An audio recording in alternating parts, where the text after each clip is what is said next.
Welcome to the Collaborative Rabbit Hole Podcast. I'm Luke. And I'm Brandon. We're two cousins who enjoy asking the deep questions of life. With topics ranging from faith and theology to history, philosophy, culture, and humor. But we explore every rabbit hole along the way. And drive each other deeper and deeper down. Our goal is simple, to be mildly informative and wildly entertaining. So pull up a chair. Bring your curiosity, and let's see where today's rabbit trail leads. Thanks for joining. Let's hop to it. Did you hear about the M&M announcement? No, what did they announce? They are apparently eliminating two colors, like the blue and the brown, because of the dye. Huh, I knew that red dye was an issue, but blue or brown? Tell me about that. I don't know. I just read about it today. Huh. I mean, I'm kind of torn about it because M&Ms are not going to look the same without those colors. It did talk about something like using natural colors or something, but I don't know what that really means with M&Ms at this point. What can they create with natural colors? I don't know. It makes me nervous. Yeah, I mean, blue was always my favorite. Blue's my favorite color, so. Good day to be a green fan. Mm-hmm. Now M&Ms are going to look more like Skittles, and it's going to be even harder to tell them apart. Besides the M on the M&M. I think it'll be okay as far as that goes. Well, but like, there are games like icebreaker games where you divide the M&Ms into different colors and do different things. Mm-hmm.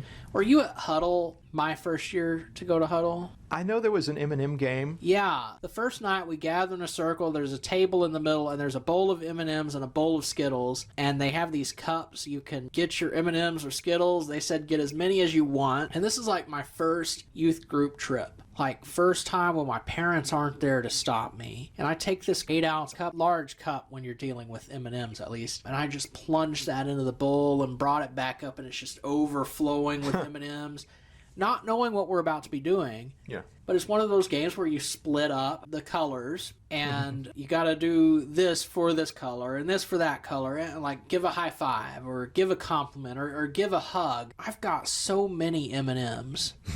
So many to count, and then so many things to do with them. Mm-hmm.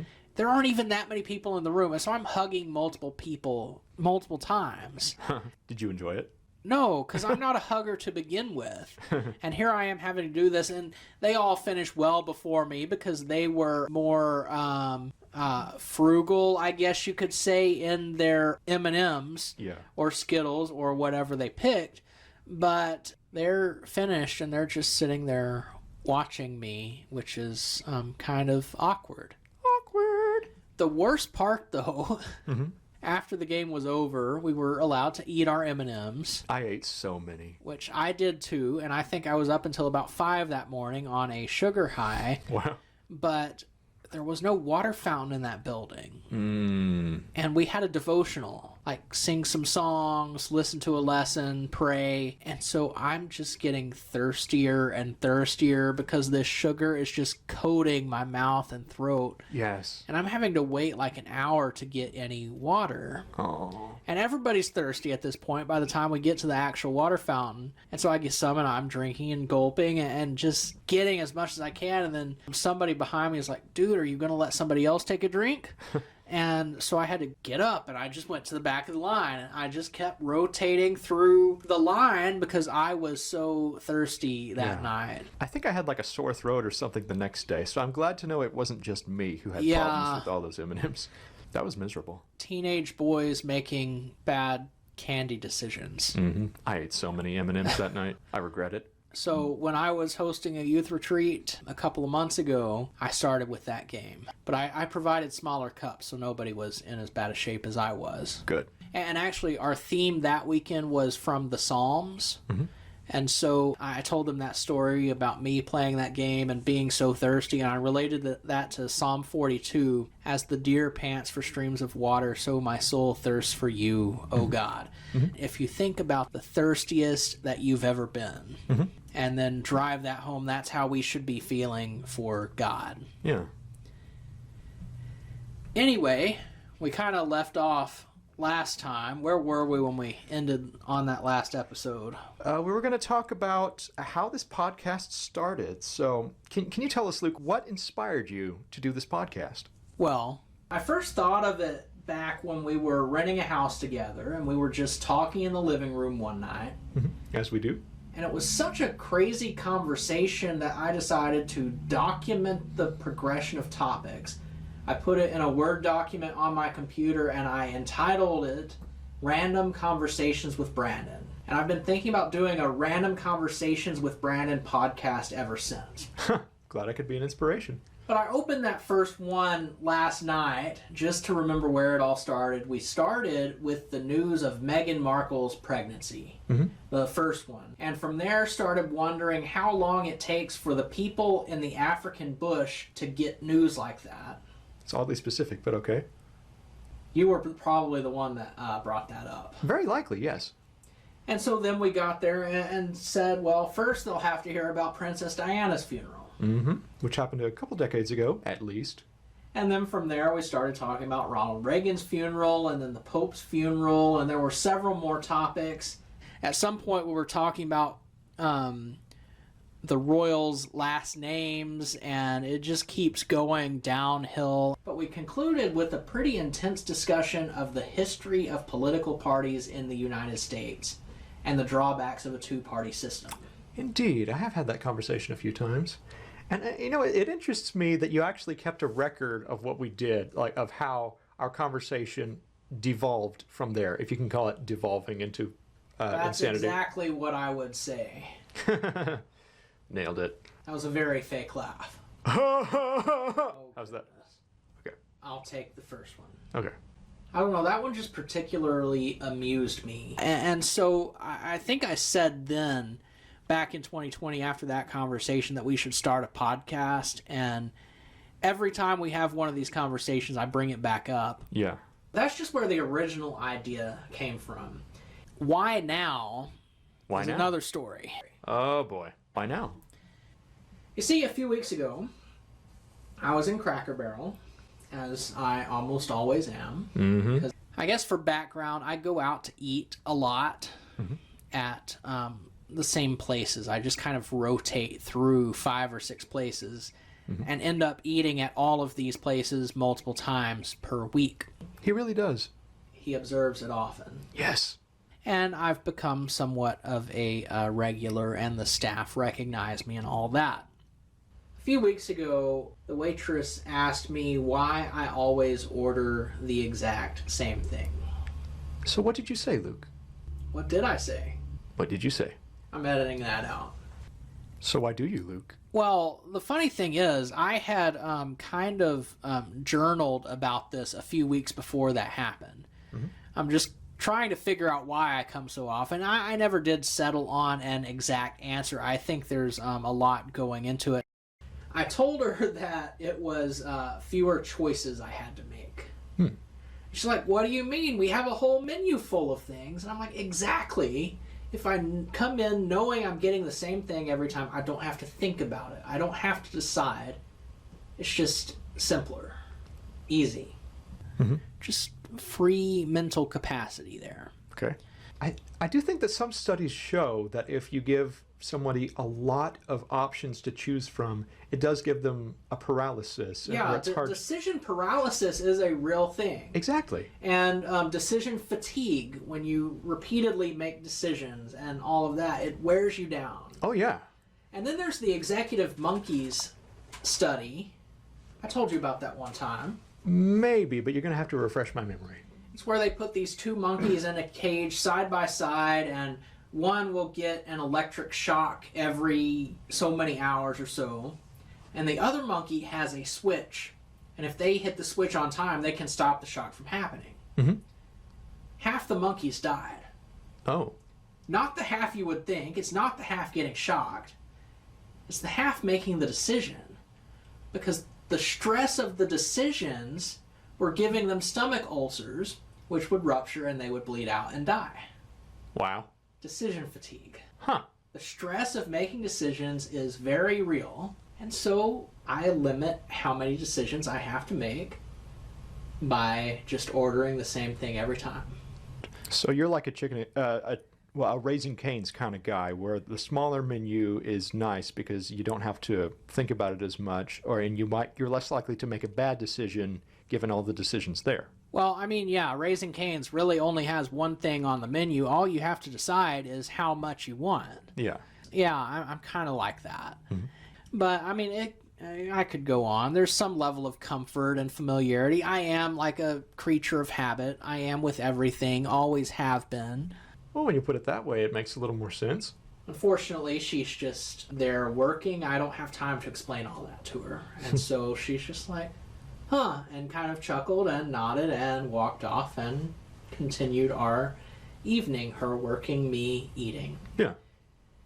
But that kind of stuck with me, which you know, because after I got home that night, I called you, because I tend to think about things a lot after I am finished with those encounters, I guess. Close Encounters of the Third Kind? I know you mentioned that in one of our recordings earlier, but I still don't know. Is that one of the M. Night Shyamalan movies? No, it's a Steven Spielberg movie. Steven Spielberg movie. It was like the 70s or 80s. Okay. It was all right. It was about, there are signs leading up to aliens visiting Earth. And so these scientists are going around the world picking up these different signs, like this one tune that turns out, or that it's like, this random group of people is singing this one song, and then they also hear it somewhere else in nature or whatever, and then all these different things are indicating, go to this one mountain, go find these aliens, or they don't know if it's aliens or what, but anyway, they find it. Spoiler alert, they do find aliens at the mountain, and they use that one song they found as the beginnings of like a way to communicate with them.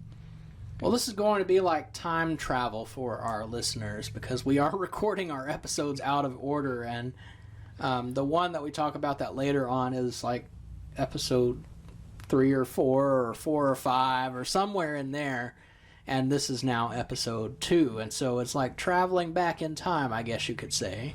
Or this could be a sneak peek of what's about to come. Oh, there we go. A sneak peek of what's going to happen. This is a preview of a future episode. There you go. Talking about aliens. Yeah. So what were we talking about? You talked about Cracker Barrel and encounters, thinking about encounters. Right. I joked about Close Encounters. And I wasn't sure how I should have answered the waitress, because that wasn't really the best answer, and it kind of confused her. Although it did amuse her once I explained what I meant. Seemed fine to me. I mean, I'm sure it was fine, but I just got to thinking about it, and there's a whole psychology behind it, too.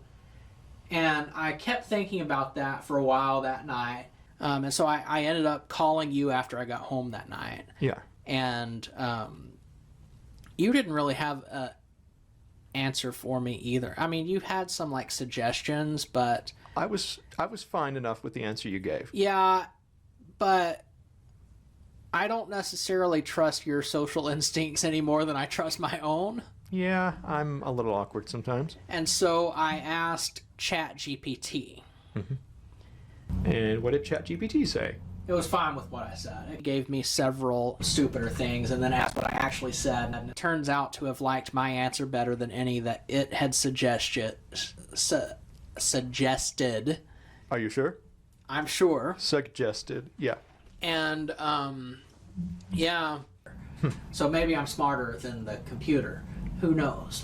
Computers aren't really intelligent at all, are they? That's true. They only work as well as the person operating it. Sure. Is that true? I don't know. We should But I look like to this. say it. We should look this up sometime. I say it to my math students. They get really reliant on the calculator. And I tell them the calculator is only as smart as the person operating it. Which in our case is mostly true. If they don't understand the math, they're not going to use it right. So is it really smart if you can type in a certain number or a certain set of numbers and turn it upside down and you get a word? Because like that's thinking outside the box, because that's not how you would normally use a calculator. It's a different kind of smart, I guess you could say. Okay. Anyway, where was I? Good question. ChatGPT. ChatGPT. And then I guess it was, I'd kind of forgotten about it, put it out of my mind. But then the next time I went to Cracker Barrel, like 3 days later. 3 days later. The hostess that night was another waitress who has served me several times. And she said, "Do you even need a menu?" And I said no. And so she takes me to my table, no menu. I was wishing I had a menu because it's a little awkward to sit there without a menu. Sometimes I'll pretend to read it just so I fit in with the crowd and don't look weird. Huh. Especially like if I don't have something that I'm doing on my phone, I'll just read the menu even though I already know what I want. Really? Yes. Is that weird or something? I don't know. I mean, it's trying to fit in and stuff. That does make perfect sense. So, got to keep up appearances. There's that. I don't know why I do it, but I pretend to read the menu. Well, it's better than looking at your phone. But that night, the server took forever to come ask what I wanted to drink. And so I was a little bit afraid that he saw I didn't have a menu and just assumed that somebody else had served me. What did you do? Well, I just waited and eventually he came. It was just Cracker Barrel being slow again. Ah. Not uncommon. Is that a local thing, or is that like a franchise-wide thing? I think it's a franchise-wide thing. It happens a lot. Unless I get these servers that I know. Mm-hmm. But then the next time I came in, which was also probably about 3 days later. 3 further days later. Exactly. So yes, I did go to Cracker Barrel 3 times in 1 week. Not unusual. But this night, that waitress who had asked why I always order the same thing was working as the hostess. Ha! And she takes me to my table. She sets the menu down on the table, and she goes, "You again." What? You again. No. Oh, okay. How did she go? And she said, "The menu is just for decoration." Except, you know, I've had a stroke. My brain's a little slow sometimes, and so it takes me a few seconds to process. Mm-hmm. And I was just like, okay, and kind of chuckled a little bit, but she's walking off. I don't even know if she noticed that I laughed at her joke. It was a little awkward. And that's when I noticed that this is more of a continuing phenomenon rather than just a one-time thing. There's actually something going on here. Yeah. And I had mused in my journal so many weeks before, what would I say if someone ever asked me? And well, now someone has asked me, but multiple people are observing it and they keep bringing it back up that I'm a regular here. Yeah. And I don't fully understand this. I started looking more into it and getting into the psychology of it and looking for studies and thought about writing a paper on it even. Oh. But one thing that came up is this research on what's called third places. Third places. So first place would be home. Mm-hmm. That's just where you spend most of your time. That's where you're the safest, most comfortable at. Okay. So first place is home. First place is home. Second place is work. That's where you spend the second most amount of time, where you're close to feeling safe and comfortable, and another familiar place. Yeah. You get into this routine, you go there regularly. But psychologists, going back to like I think the 70s, are saying that there's also these third places where you go for social interaction. Mm-hmm. A different environment than your first and second places. Yeah. And for a lot of people that's church or social clubs or just familiar restaurants even. For me it might be the theater. There you go. Mm-hmm.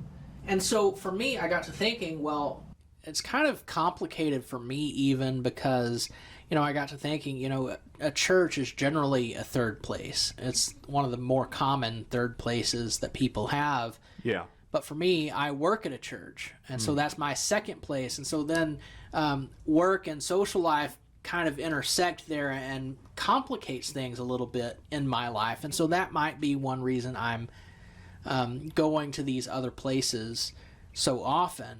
Yeah.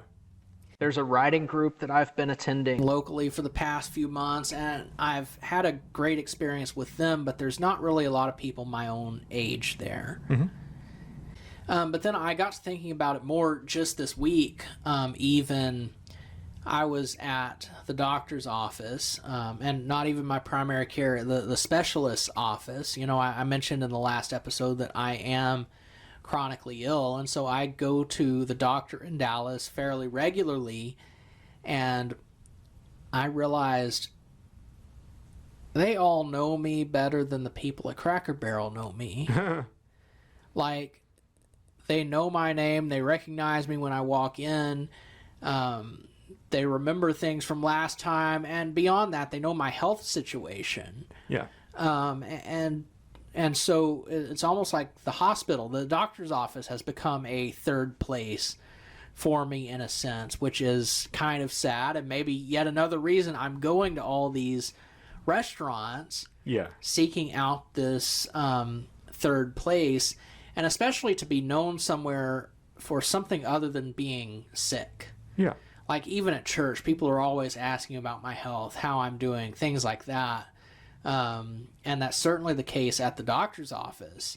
And so it's nice to go to Cracker Barrel and they know me as the guy who likes chicken and dumplings and not as the sick guy. Yeah. And so maybe my habit of going to restaurants, and because I don't just do it with Cracker Barrel, I do it with a lot of them. Yeah. Maybe these restaurants and the familiarity with the restaurants is just my way of finding a third place.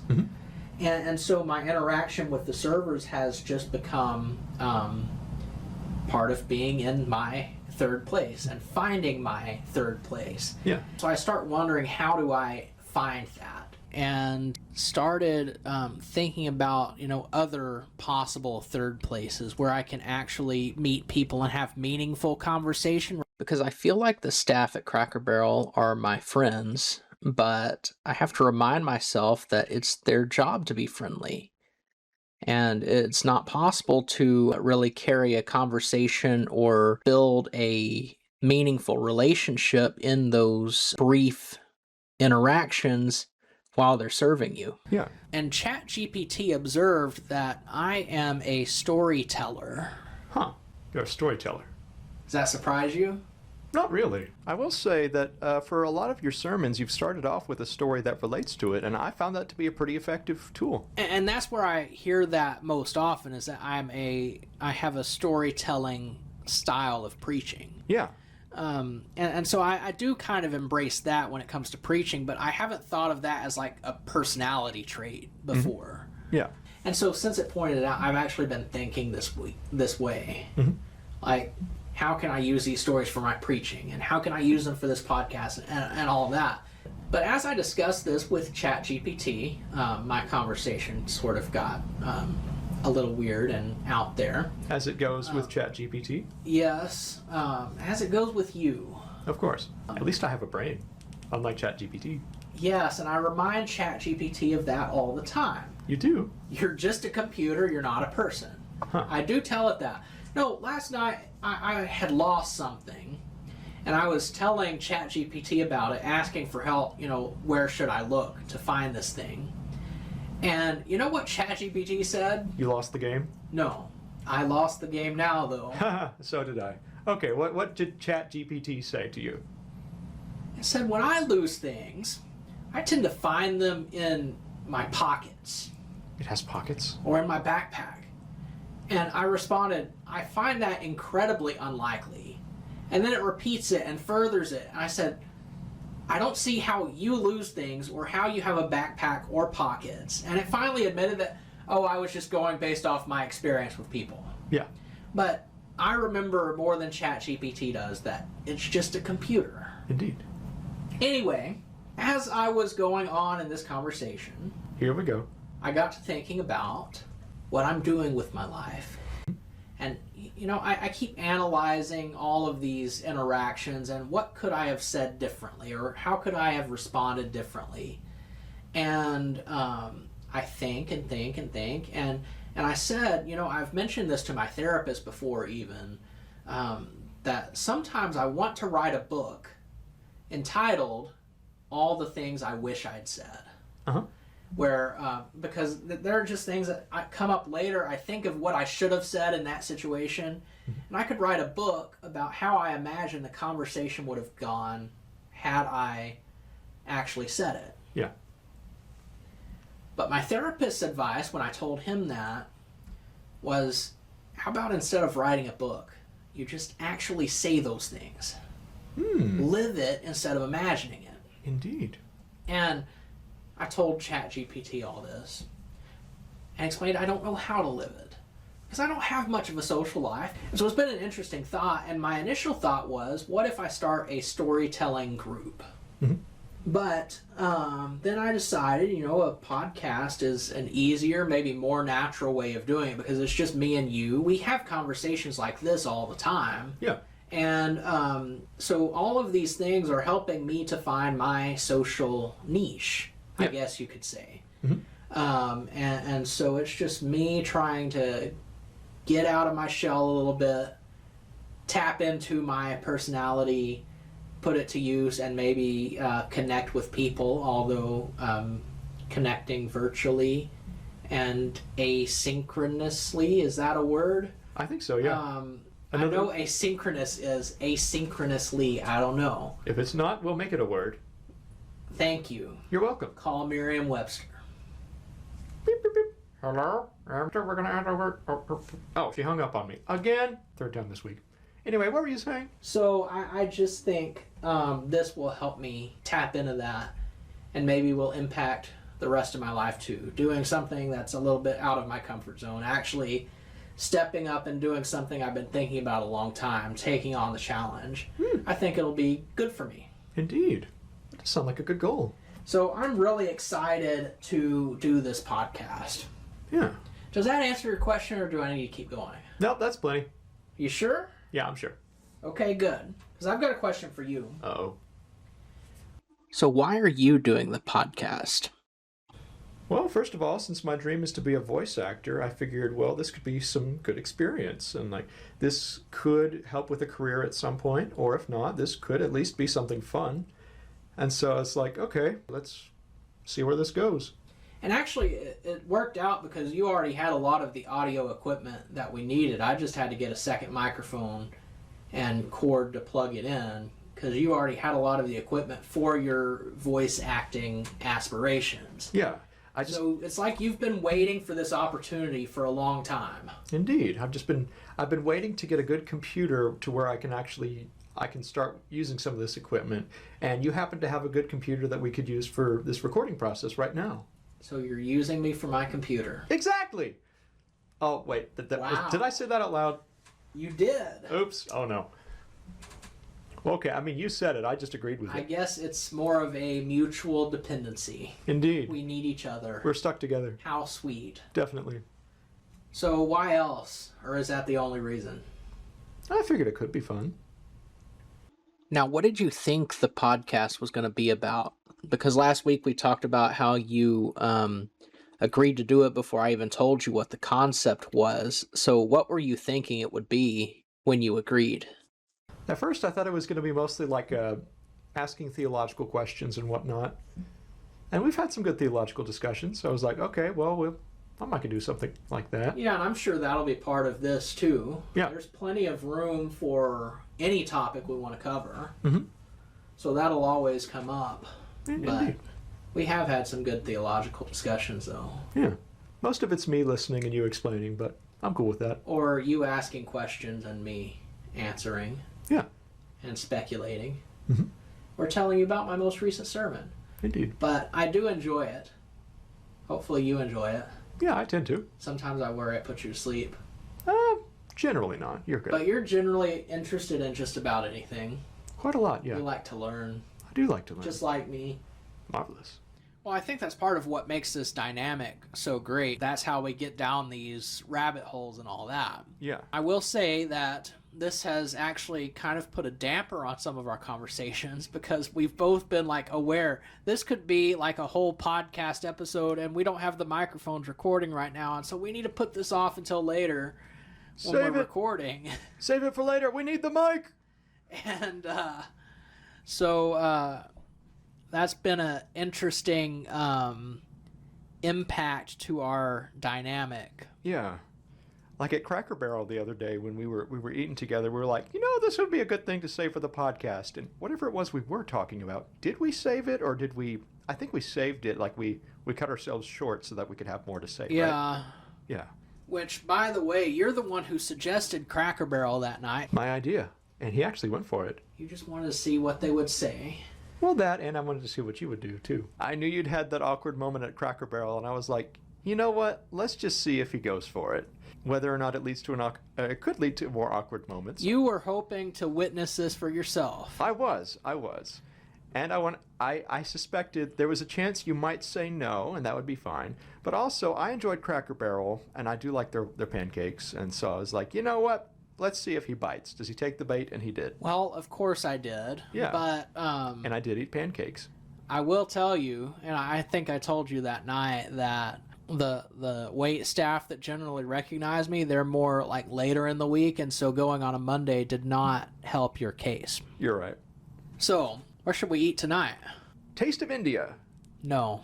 Why not? I don't do Indian food. They've got some Indian style pizza, or I think chicken nuggets. No. Okay.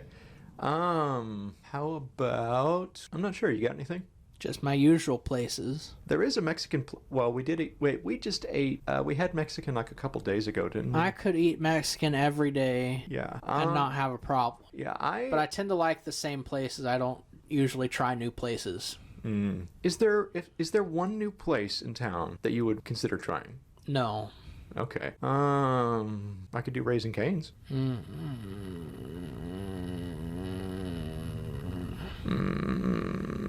I kind of turned that down at lunch.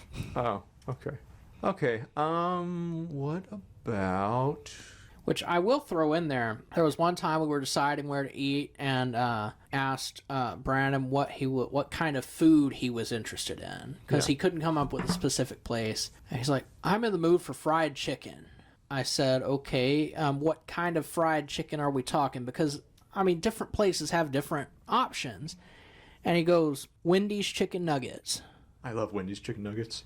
That's not really fried. It's not even real chicken. It tastes delicious, and I love it. That makes it official, right?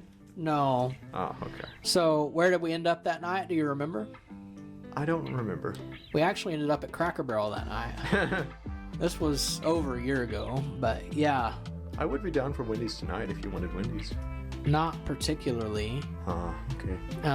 What about Burger King? I could do that. I'm sort of in the mood for a Frosty now, but they've got milkshakes at Burger King. Oh, we could go to Andy's afterward. Frozen custard. I do have a gift card I've been wanting to spend. If I've got it in my car, we could do that. So we could do Burger King and Andy's. Mm-hmm. Sweet. And that'll be a nice treat for our throats after recording all day. Indeed.